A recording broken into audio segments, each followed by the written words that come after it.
Is a great trick to know if you would like to run your radio, one, without the keys in the vehicle, and for two, to be able to open your doors and not hear the annoying ass chimes going off the entire time. All you have to do, if you're putting in an aftermarket head unit, just find your red wire, which is generally your 12-volt ignition, and as you're wiring those together from the harness to the stereo, just splice in an additional lead or wire.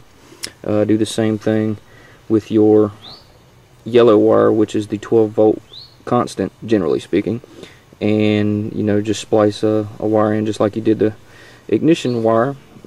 So you still have, I should make it a point to say, the yellow wire and the red wire are still joined together from the harness to the radio. We're just splicing an additional wire to it. You run those wires to a switch. Generally any automotive switch will do. My previous vehicle, so I'm going to use these, and all you have to do is connect one end of this switch to the lead that you spliced into the ignition wire, the red wire. Hook the other end up of the switch to the yellow wire, the 12-volt constant. And if you want to be extremely safe, I suppose you could put an inline fuse in there. I'm not going to do that. And all you have to do to turn on your radio and hear your radio without the annoying ass door chimes is flip a switch, and voila. My switches happen to be in the pocket of the double DIN kit that I'm installing in my S10.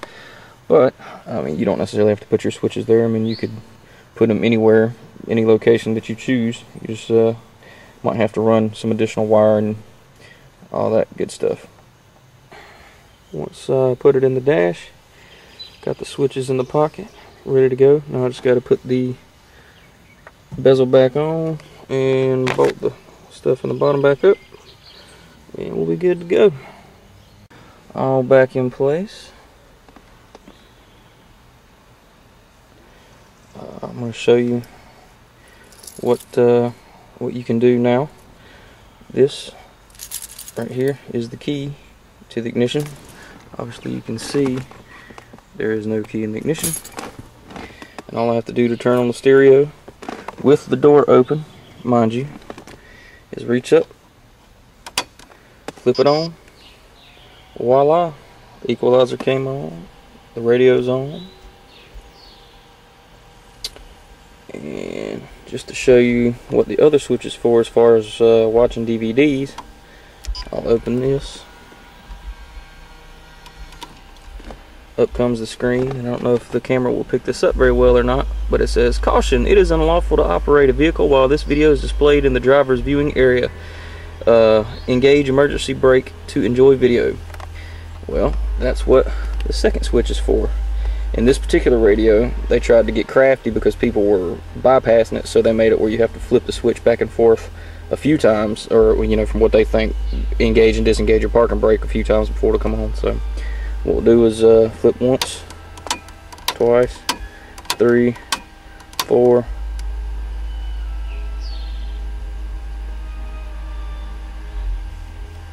and voila, we now have picture.